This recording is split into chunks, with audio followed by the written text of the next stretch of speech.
I'm Lisa Stone, and you are listening to Season 8 of Parenting Aces. Welcome to Season 8 of the Parenting Aces Podcast. I'm your host, Lisa Stone, and this week we are talking with two tennis dads about their sons' experiences coming up through the juniors and life after the juniors. And we have just some great information in this week's episode for you. Before we jump in, though, I want to just remind you guys, if you haven't already, you need to become a member of ParentingAces.com, and we have different levels of membership for you. You can become a free member, which gives you full access to our podcast and access to most of the content on ParentingAces.com. Or you can become a monthly or an annual member, which, in addition to the things I just mentioned, also gives you access to things like our upcoming webinar that's happening on May the 9th with coaches Kendra Becker, Nick Saviano, and Dave Fish, where you're going to be able to ask questions in real time of those three amazing coaches through our webinar. We also have a certified coaches membership level, so it's a little bit discounted from our regular annual member for those coaches who are certified through one of the organizations, USPTA, PTR, WTCA, ITPA. So we want our coaches to be able to continue to have full access to the information at parentingaces.com as well. So if you haven't already, please go to the website and join at one of those levels so you will be able to access everything that we put out there for you. All right, so this week we are chatting with Ron Hohmann, whose son Ronnie just won the Easter Bowl as a qualifier and who will be attending LSU on a full scholarship starting in January. And we are talking with Eric Mautner, whose son Kyle is graduating from Penn, where he played all 4 years in the number one position on that team. He was a blue chip recruit coming out of his junior tennis years, and he is graduating this spring and has some exciting things ahead for him, which I won't spoil. I'll let you listen to Eric talk about that. But both of these young men, Ronnie and Kyle, both trained with Coach Todd Widom, and that's why I'm having the two of them on together. And they talk about their family's decisions to have their sons go down to Florida to train with Todd, how that impacted their sons, both in their tennis and otherwise, and the impact it had on their families. Both of these gentlemen played Division I sports themselves, so they come from an athletic background. They understand the rigors involved in training in a sport to a level that qualifies you to play Division I in college. So I think their insights are really helpful, and I hope you guys will learn something from the two of them. And they have both graciously offered to field any questions that you have. And so their contact information will be in the show notes for this week's episode on parentingaces.com. So be sure and check that out. All right, time to jump into my conversation with Ron Hohmann and Eric Mautner in this edition of Parenting Aces. Ron Hohmann and Eric Mautner, thank you so much for joining us on the Parenting Aces podcast. How you doing? Thank you. I'm so excited to chat with you guys. Ron, you're old hat at this. You and Ronnie were on the podcast a few months back with Todd Widom, and so you know how all this goes. And Eric, I'm excited to have you with us this week and really anxious to hear your story as well. So we're going to start by getting Ron to give us a little bit of info on his background playing Division I volleyball. So Ron, you weren't a tennis player necessarily growing up, but you did play volleyball in college. And I want you to talk a little bit about what that experience looked like for you. Yeah, so First of all, I'd like to thank you for having me again. It's a pleasure to do this for you. Thank you. Actually, believe it or not, I was a very high-level tennis player. I probably could have went and played Division I tennis also. Well, look at But I actually you, chose multi-sport. I chose volleyball just for the fact that it was just, to me, more of a fun sport, to be honest with you. I played at Springfield College in Massachusetts. They were actually a Division II school, but it was a Division I volleyball program. So we had the opportunity to play schools such as Penn State, UCLA, Indiana, Purdue, Fort Wayne, San Diego State, and many other large universities around the country. And it was very exciting. I had a great time.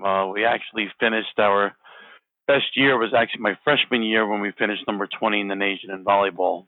So you can figure a small Division II school playing D1 volleyball and trying to compete against, back then, all of the California teams, which were, probably 8 or 10 out of the top 10 in the country. It was a very exciting time for me. So it was fun. That's awesome. And Eric, you grew up playing tennis and played college tennis at Boston University. So I'd love for you to share a little bit about your experience. So it's a pleasure to be here. I played tennis along with other sports growing up and never did the USTA to the level that our kids did, but would play tournaments and played first singles for my high school and played a lot as a junior and then went and played 1 year for Boston University. My freshman year was this guy, Bob Green, who went on to be about 40 in the world. People might remember him. So it was a lot of fun to be on the team with somebody as accomplished as he was. And then I still play. I play at like a 4 or 5 kind of level right now.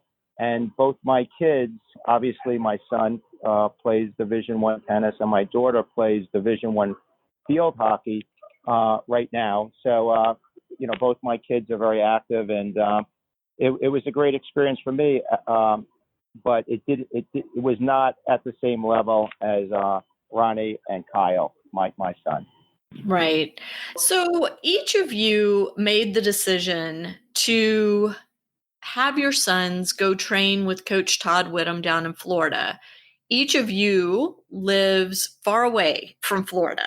So I would love for you to talk a little bit about how you made the decision. Well, first of all, how you found Todd, and then how you and your family made the decision for your kids to make that move down to Florida. And Eric, let's start with you. So Kyle, we live in Greenwich, Connecticut, and Kyle was going back to when he was younger, was at the USTA in Flushing, and I wasn't really prepared at the time to make the commitment to them, what they were asking for, and some of that was homeschooling, and it wasn't perfect. And so the truth is, it was free, and I didn't let that influenced my decision. What I wanted at the time, Kyle was about 13 years old at the time. I wanted what I thought of as the best. So we started to drive Kyle every day to Long Island to Robbie Wagner's tennis center. He runs 2 programs in Long Island. So it was a huge commitment for my wife every day after school to drive Kyle out there. And then I literally would pick him up after school, after work, late in the evening when he was done training, and then take him home. And I run a business. I'm pretty busy and I travel. So I probably spent about $10,000 a year on literally taxi cabs going, when I couldn't make it. So it was a huge inconvenience. And he did that with a gentleman by the name of Adrian Shariki, who we still are in close contact with, and a great individual and a great coach.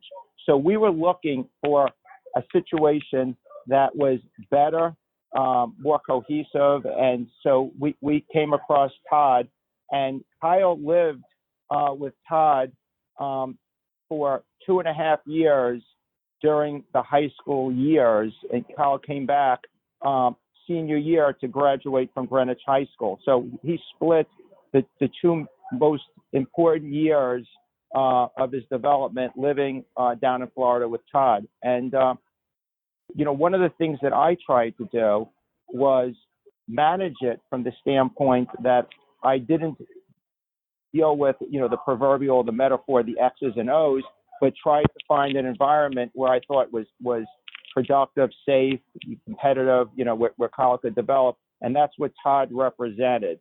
And I don't know that I was hands off. I would say, I've been told that Todd said that I was hands off. I don't know that that's the case. I think I'm involved in everything, but I think that I trusted Todd. I always try to find a situation that I think of as the best situation and let those guys, do their thing and not get involved in the X's and O's in the day to day. And I found that with Todd, and I found that with Adrian prior to Todd. And so those are the two guys that really were fundamentally instrumental in Kyle being successful. And, I had sort of some goals for Kyle, and, like any father would, both sports related and otherwise.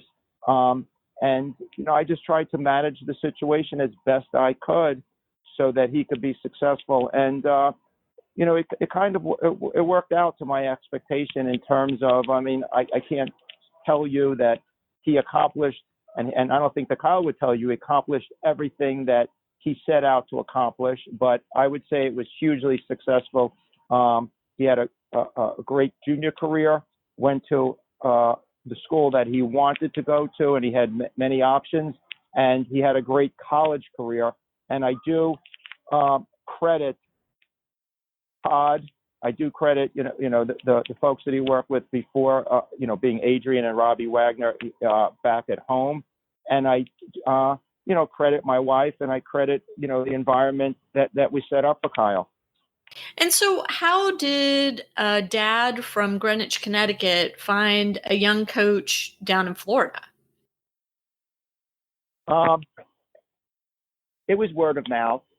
And it was, so I met with Todd and spoke with him and trusted him. And he was working with some players that I was familiar with. And the environment was great. The area was great. And so you go into anything with kind of you sort of vet it as best you can, but that's how I found them, by word of mouth. And then in the early days, I used to even say to Todd, I used to give him some examples of people that were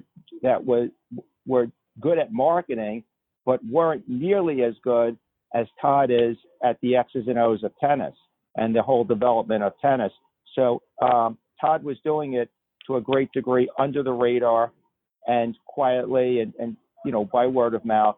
Now, like anything that's good, it's hard to keep that a secret. People are starting to learn that Todd is good at what he does, and it's no longer a secret, and people have heard about him. Recently, Kyle told me one of his teammates wants to go down and train with him. So that's how we came across Todd Widom. Gotcha. Ron, let's hear your story. How did you guys, what was Ronnie doing before Todd, and how did you get to Todd? Sure. So at probably the year or two before we actually met Todd, Ronnie was training at two different places, Sport Time on Long Island and Bethpage Park Tennis. And when he was training at Sport Time, he was training with another former ATP pro, Robert Kendrick. And, Robert Kendrick knew that we had a home in Florida, so we would go back and forth quite often.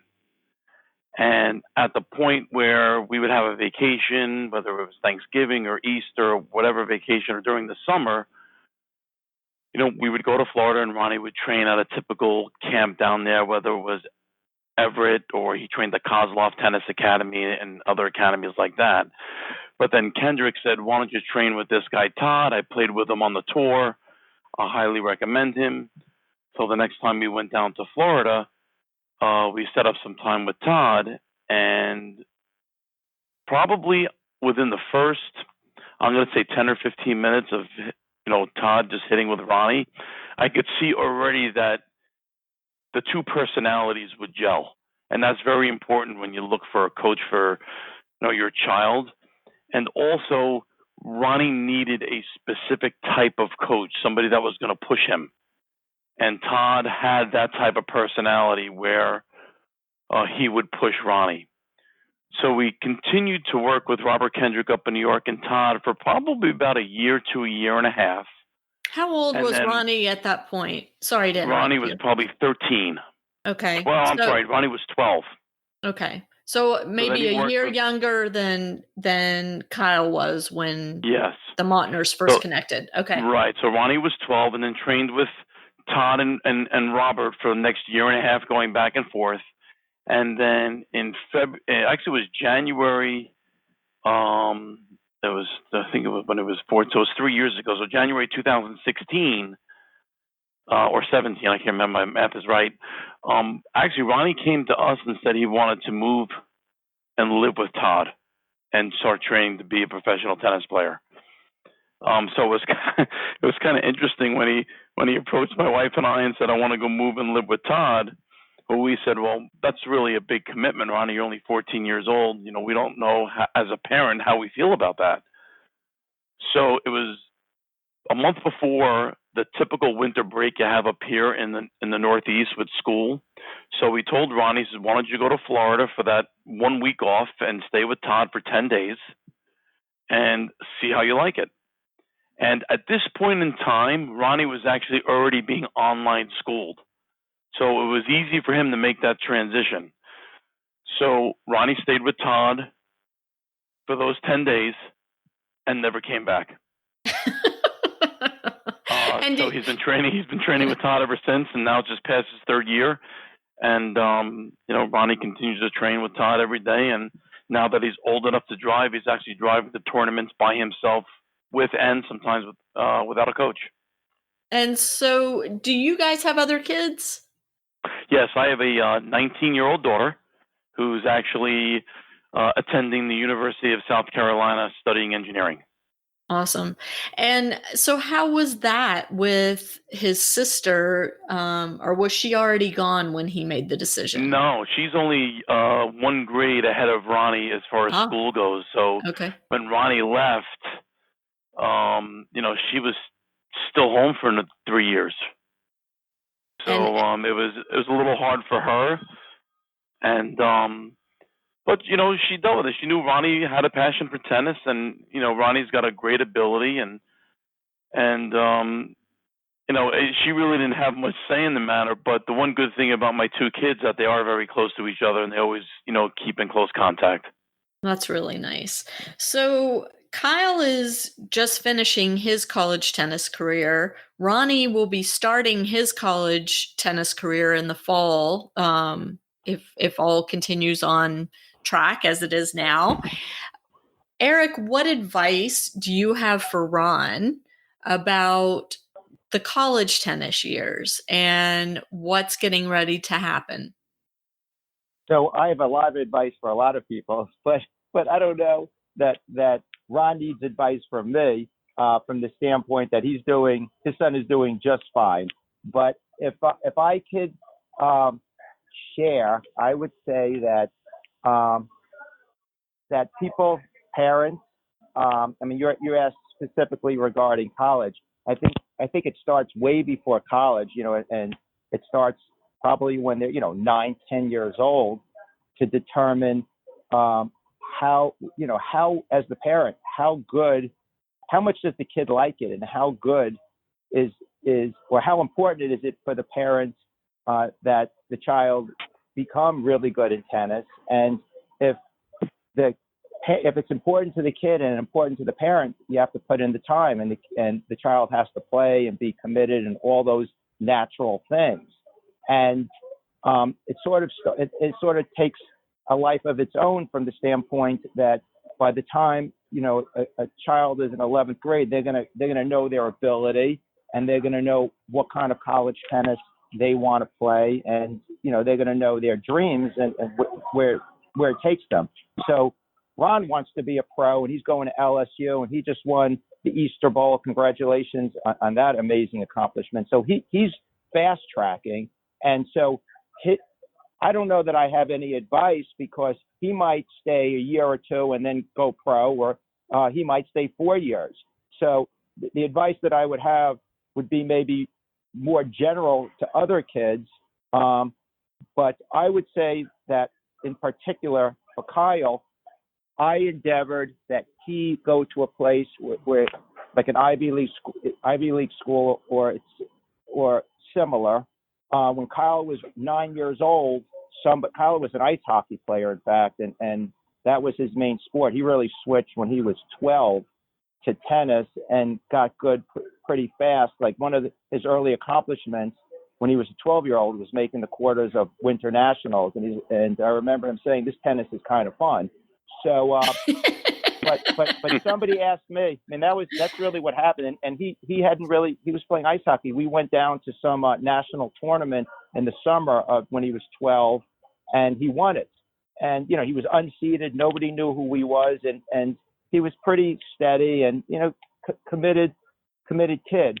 But somebody asked me when he was 9, like what he was playing tennis, and I was hitting a lot with him, and he was working with a guy, and somebody said, what's your goal for your son? So I said, I've never really thought about it, but I do remember saying, it would be nice if he's top 10 in the Eastern section. Coming out of Greenwich, he was playing the Eastern section, and I said it would be nice if he one day could go to an Ivy League school and play tennis there.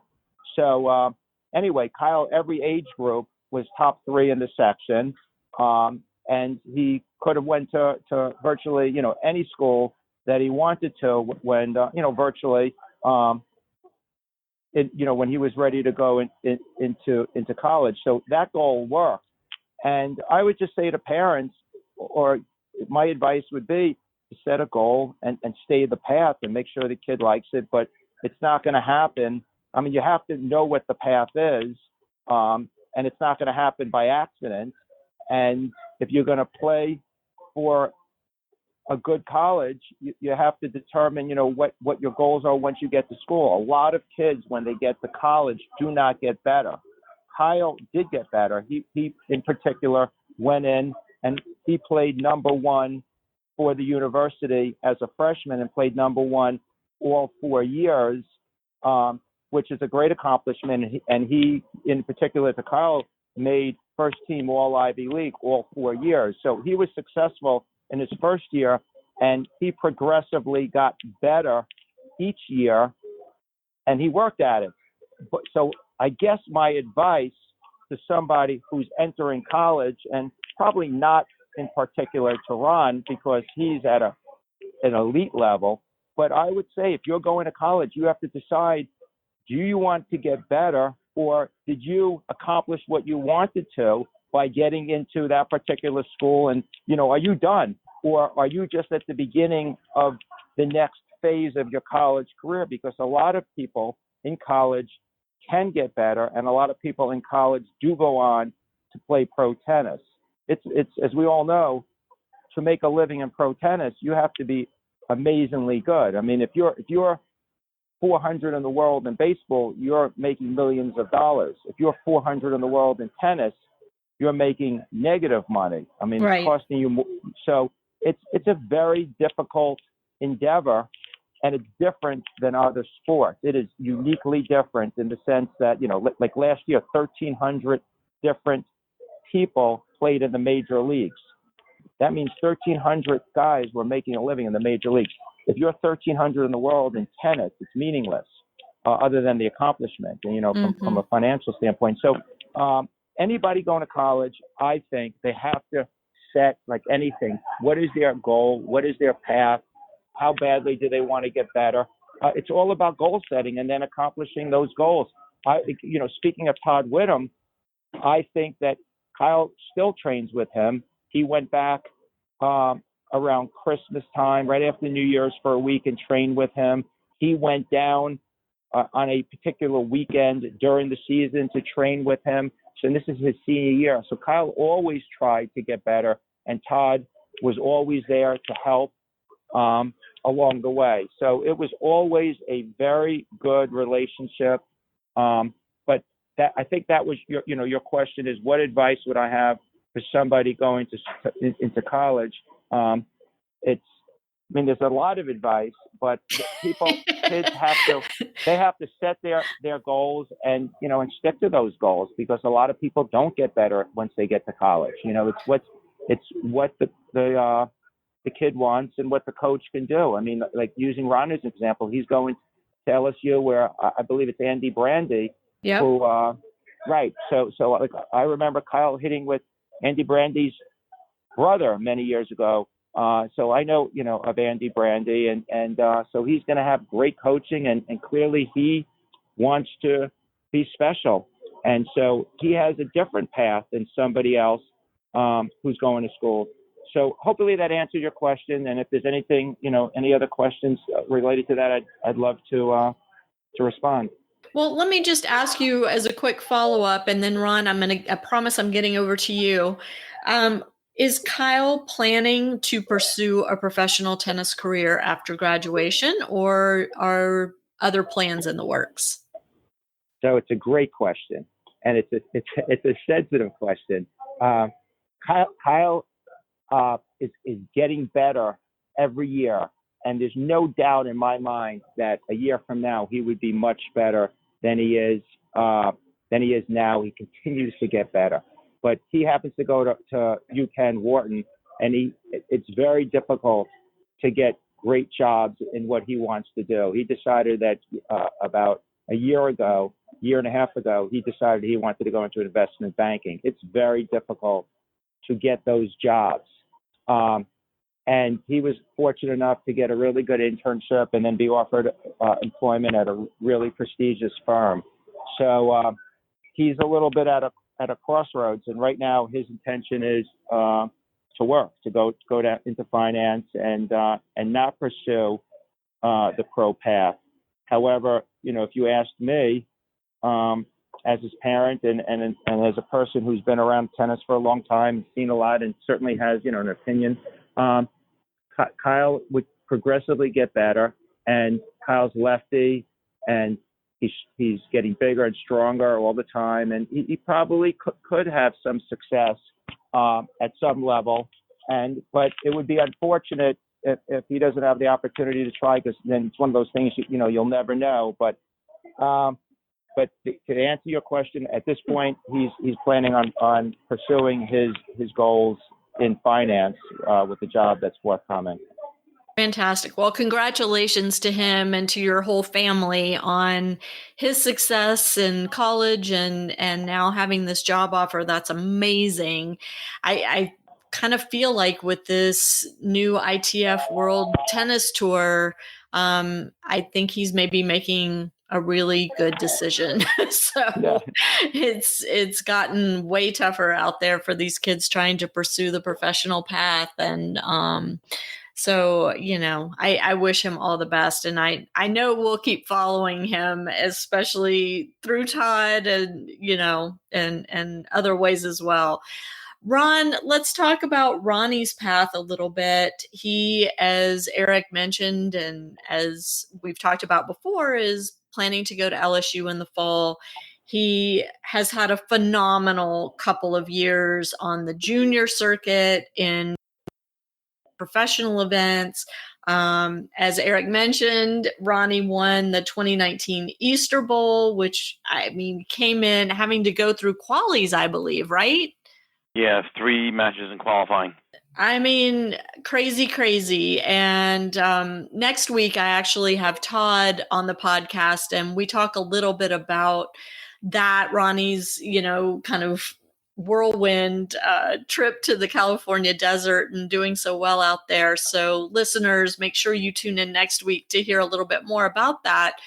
But Ron, how important was it to you and your family for Ronnie to play college tennis versus choosing a professional career?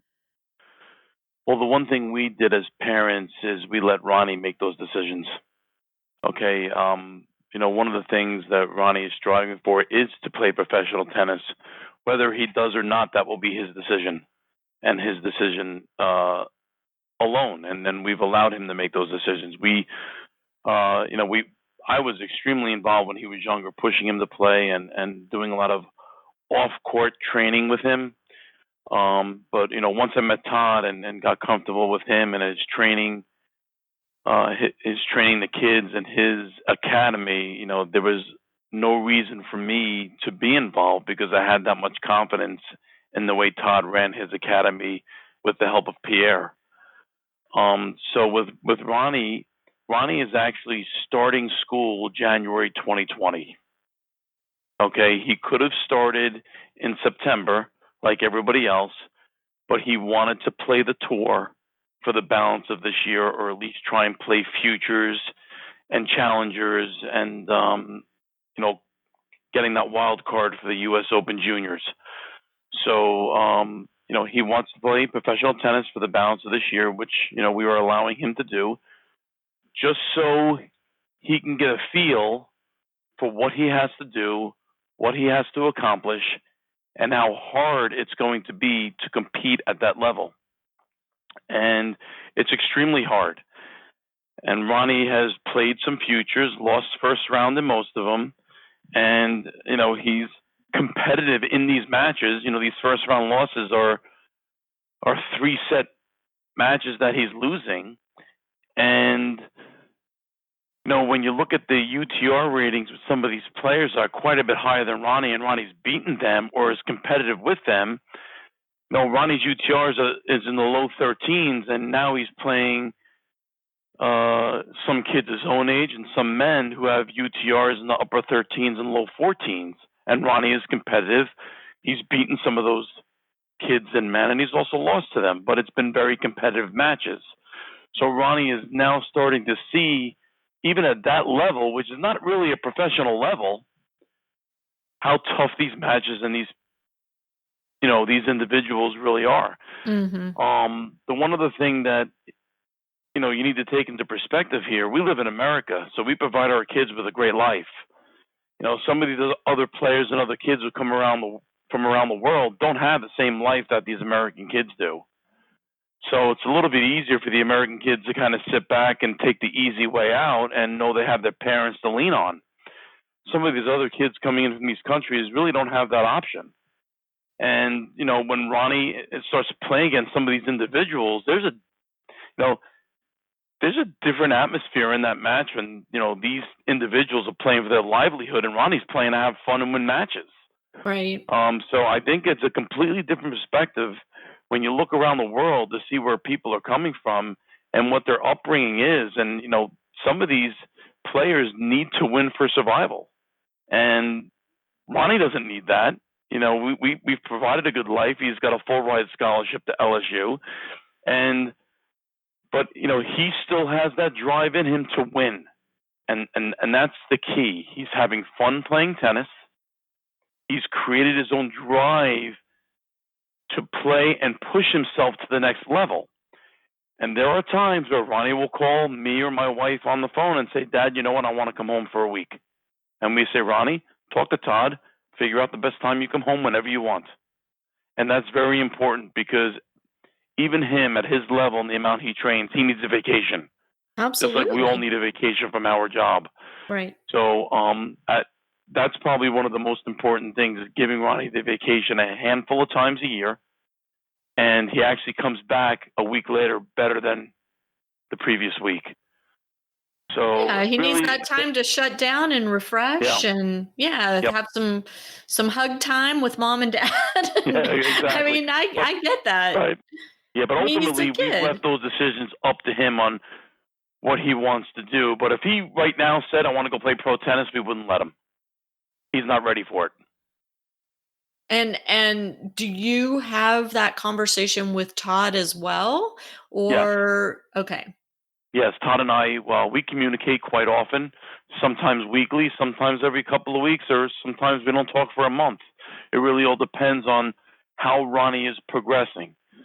So the most important thing with Ronnie, and that Todd and I both understood, is that we wanted Ronnie, to progress from being a 12-year-old player, very high-level player, top 1 or 2 or 3 in the East, always top 10 or top 20 in the country, whether it was 12s, 14s, 16s, and even 18s now. We were very committed on making Ronnie a more complete tennis player as he got older, and making sure that when Ronnie played, when he won Eddie Herr when he was 16, when he was playing in the Easter Bowl this year, we gave him all the tools to train and compete at these levels to win these tournaments. So when Ronnie went into the Easter Bowl a month ago as a qualifier, okay, he was going into the tournament to win it. If he didn't get to the semifinals, honestly, I think Ronnie would have thought that the tournament was a loser for him. I mean, that was his mentality going into that tournament. And Ronnie is one of these kids that only plays about 12 or 15 tournaments a year. You know, he doesn't point chase. There's other kids that play 30, 35, 40 tournaments a year. Ronnie doesn't do that. Which is why he had to go into qualies. Right, exactly. But Todd and I, we didn't care that Ronnie had to make it through qualies, because it shows you what type of tennis player, okay, he is, playing 3 matches through qualies in 2 days and then winning another, I think it was 6 matches to win that tournament. That's a huge accomplishment for him to do that. That's 9 matches in, I think it was like 8 or 9 days. Right. So I'm actually more proud of him going through qualies the way he did it than getting a wild card into it and winning it. Because it shows his passion, his desire, and his will to push himself to the limit, push his body to the limit to win a tournament like that. So it shows a lot about his character, I think. Sure. So as I asked Eric to give you advice as, you know, the dad of a college graduating senior to a college entering freshman, I'd love, Ron, for you to give some advice to the parents listening out there who have a 13, 14-year-old player who is telling mom and dad, I want to play at a top college. I want to be a professional player. I want to win these top events. What advice would you give them? I think the biggest advice I could give them right now, and I know me being a tennis parent and all the other tennis parents out there, they have been to many, many different academies. Okay, some good, some not so good. Some of them will tell you your child's the best they've ever seen just to get you into the academy, and some will tell you the truth. Okay, I think what you need to do is evaluate where your son or daughter is as far as their tennis ability. You can use the UTRs, you can use the tennis recruiting, and see where they fall. But most importantly, I think, is how they perform under pressure against their peers the same age. My son always played. We always tried to have him play up. And what I mean by play up, if he was 12, he'd play 14s or 16s. But it's also very important to have them go back and put them in a tournament that they are supposed to win, that they are the number 1 seed and they're supposed to win. I think that's extremely important. Okay, the other thing that I think is very important is you can have your son and daughter hit 5 million tennis balls, okay, but you cannot forget the off-court training part of it. Okay, when my son started playing tennis at 3.5 years old, at 5 and 6 years old, I was working with him off-court, not with weights or anything, just, footwork drills and things like that. And it's very important that you do that. And there are certain things that I had Ronnie doing every single day, even at a young age, at 5 or 6 or 7, all the way up until he left and went to Todd's. And I think that's extremely important, that the off-court training, stretching, recovery is very, very important. And, there was one time when Ronnie, and this happens to many tennis players, that Ronnie developed a stress fracture in his spine. And this was when I think it was when he was training with Todd. I don't know if it was the first year or the second year was with Todd. And we flew Ronnie home, went to a doctor, and the doctor said he had a stress fracture in his spine. So the doctor says you have to lay off it for 3 months. That's fine. Ronnie laid off it for 3 months. He went through all his physical therapy, continued to do things, okay, to keep himself in somewhat shape without, taking that injury and going to a worse place. So once that 3-month mark came up and the doctor said he is ready to go, let him start hitting tennis balls, my wife and I, we looked at each other. I said, he's taking another month off.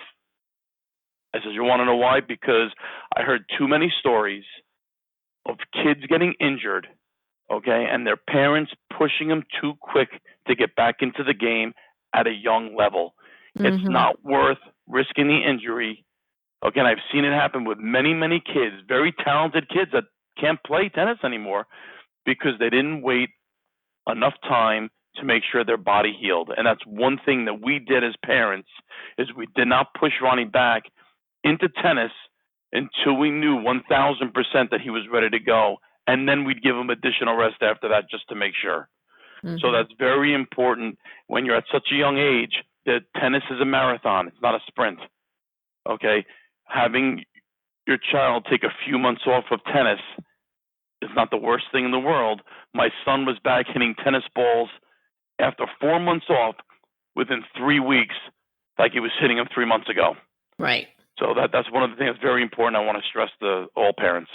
I think that's a huge issue. And Eric, did Kyle ever go through a period of injury? So Kyle had the normal bumps and bruises with the shoulder problems where they would be very sore. But he was fortunate until his senior year. I'm trying to remember, but it was his junior year, and he tore a stomach muscle. Junior year of high school? Junior year of high school, yes. Okay. And I remember the tournament. He actually was playing a men's tournament and beating a guy from LSU. And I'm only laughing.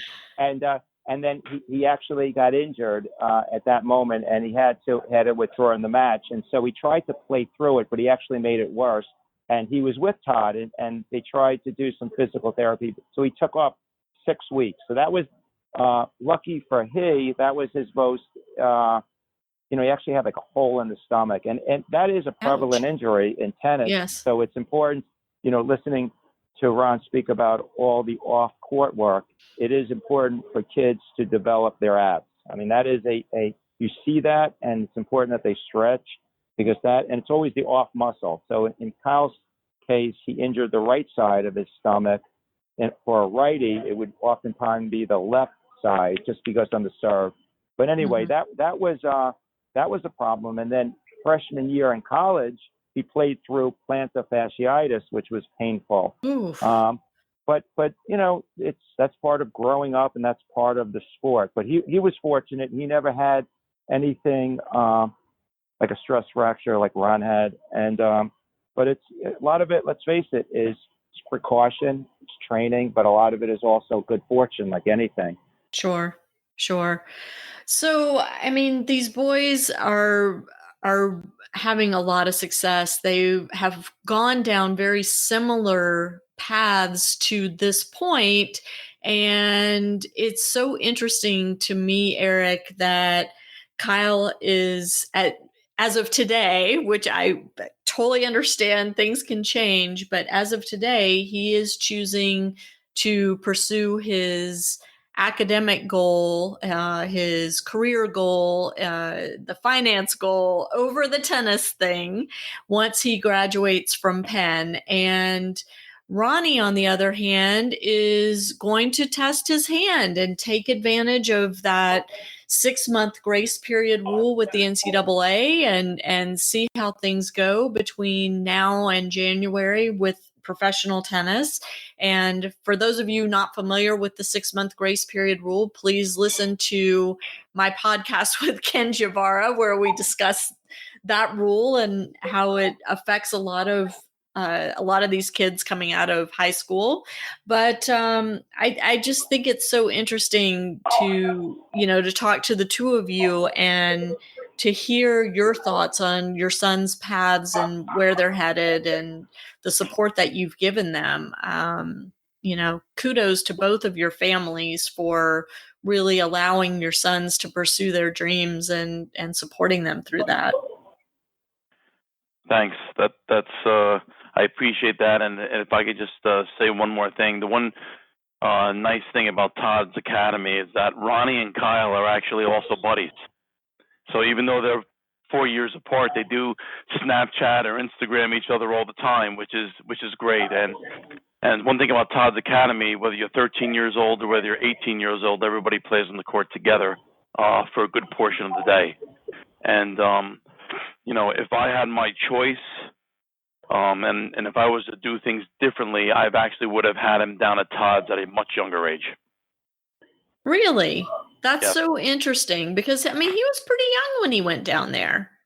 It was 14, but honestly, looking back at it now, I think his game would have improved quicker being down in that atmosphere, training with Todd and Pierre, and he may be even at a different level today, or maybe not. But hindsight's 2020. I would have had him down there a little bit earlier. Interesting. Eric, do you feel the same way? I mean, let me answer it this way. If I had another kid, it would be another generation. I mean, I've gone through this for over 10 years, so I've learned a lot. So I would do things differently, but I don't really look back and say I should have done this or that. I would say that everything about Todd was good, and it really worked out well for Kyle. Kyle is a really good tennis player.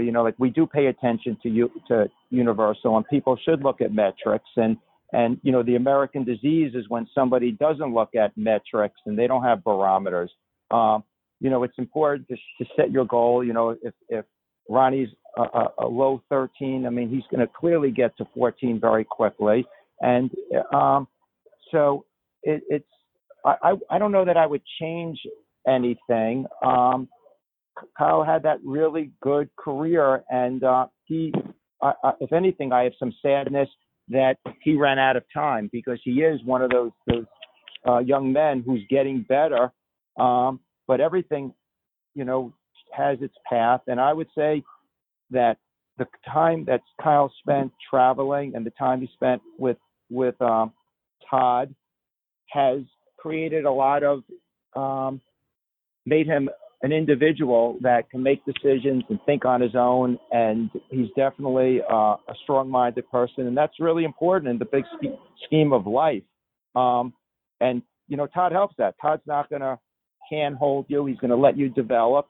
Ron is doing great. So he's doing great. And if he went a year earlier, maybe he'd be doing better.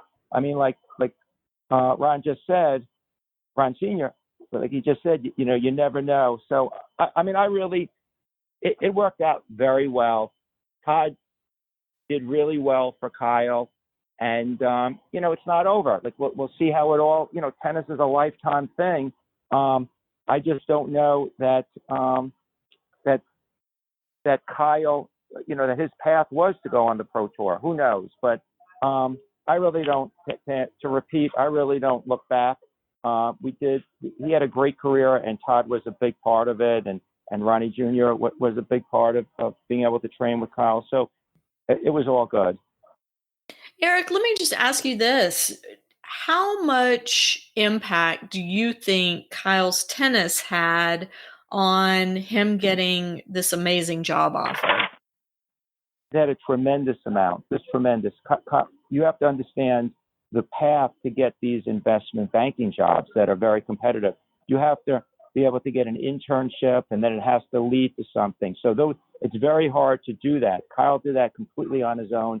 Nobody helped him. So he was able to have the individual initiative to do that.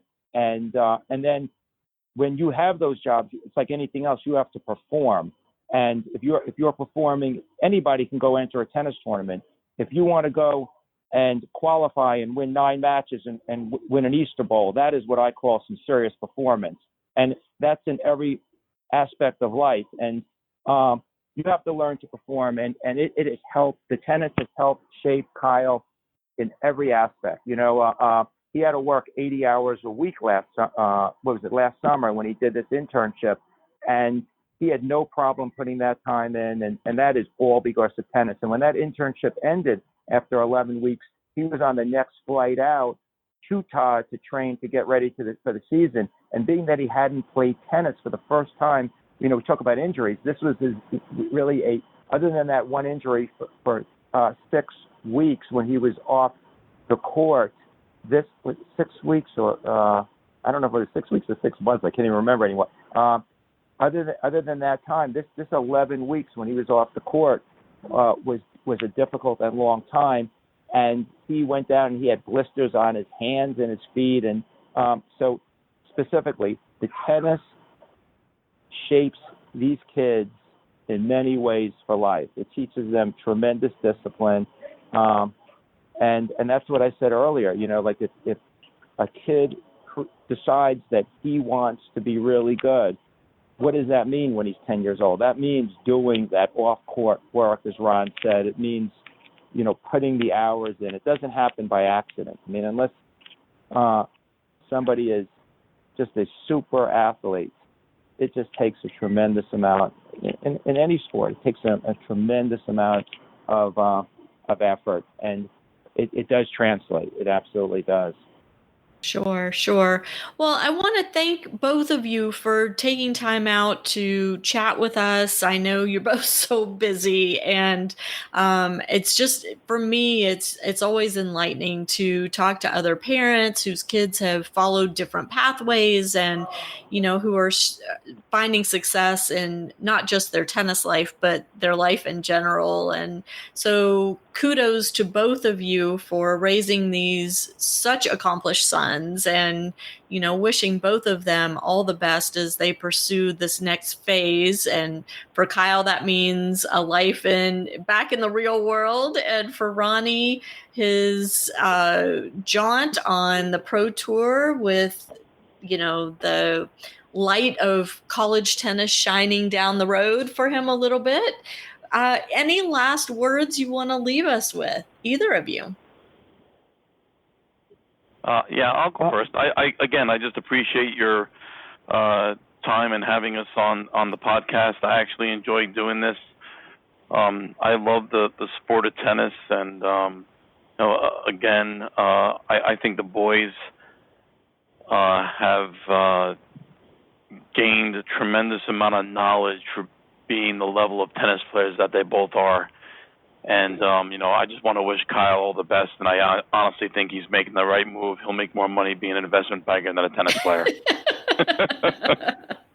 He can buy us all houses at the beach, right? So good luck to Kyle there.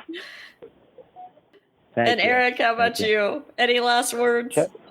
I'm incredibly impressed by what Ron's doing. I follow him, and congratulations there. I feel, close to it because they're both training with Todd, and what he's done is just truly elite. It's just, if you look at tennis recruiting, Kyle was 17. I don't know what Ron is, but he's got to be like 1, 2, or 3. What is it? He's number 1 right now, I think. Right. So he's number 1. It's just, he's a truly elite player. So I'll be watching and hoping that continues to work out well. I think to answer your question specifically, I think I learned a lot, met some great people. I can almost write a book on along the way. There were many kids who were great at 12 years old and they don't play tennis anymore. There were many of them. And, it's kind of like an elevator ride, and people get off at different floors, if you want to use a metaphor. And everybody gets off at some point, and then when that thing is over, then they play as a man, and they play maybe men's money tournaments, or they play for fun. So Kyle's career is not over; just his quote unquote competitive career is going to be over, and it's kind of sad. In fact, he got a wild card into a future by winning a tournament. He won't even be able to use it. So it is kind of sad, but it's been a great experience, and I really don't have any regrets. There would be some things that I would have done differently for sure, and he certainly didn't accomplish every goal. Like I actually thought that Kyle was good enough to like last year in the Ivy Leagues, he was 6-1. That was pretty good. This year he was 5-1. So he'll lose some matches from here and there, but it was all good. And if I could ever speak to somebody and help them or offer some advice just based upon my experiences, not that I'm smarter than anybody or no more, just based upon the experiences, that's what I would do, because you can't make up for experience. And it's been a great thing. And Todd is terrific. And you could see the players that he works with, they have great results. And I would recommend Todd to anybody. And I'd be happy to offer advice to anybody that ever called or reached out to me. Awesome. Yeah, and I'll echo Eric's comments too. If anybody would like to reach out to me and to talk about, what Ronnie has done in the past, leading up to, the Eddie Hearn Easter Bowl wins, I'm more than happy to speak to anybody.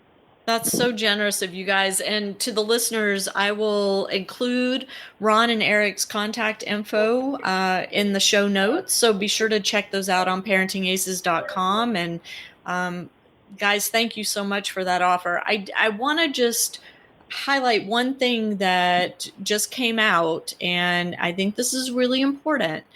Ronnie Hohmann is number 1 in tennis recruiting right now for the class of 2019, and he has received a full scholarship to LSU as the number 1 player in the recruiting class.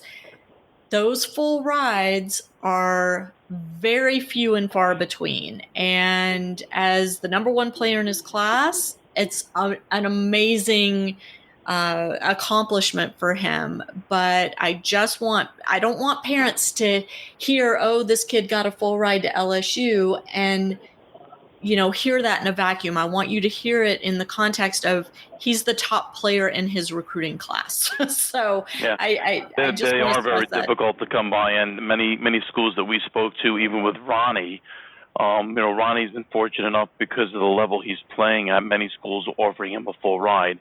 He just felt the best with Andy Brandy because of the history Ronnie and Andy have back since he was 12 years old. Mm-hmm. And I mean, I think that's a great decision for him. I have all the respect in the world for Andy. And tremendous accomplishments. If people are in the know, they realize how significant these accomplishments, to win the Eddie Hearn and to win the Easter Bowl. I mean, tremendous accomplishments, and it's reflected in that tennis recruiting rank. Tremendous accomplishments. Anybody that knows realizes that. Absolutely. Well, gentlemen, I don't want to take up any more of your time. I want to let you get back to your day, but thank you again so much for sharing your experience, your knowledge, your insights with the Parenting Aces audience. And to my listeners, thank you so much for tuning in, and we'll catch you next time on Parenting Aces. I'm Lisa Stone, and you've been listening to the Parenting Aces podcast. For tennis parents, by a tennis parent. If you like what you've heard, I hope you'll share the podcast with your tennis community. For all the information you need to navigate the junior and college tennis journey, be sure to check out ParentingAces.com.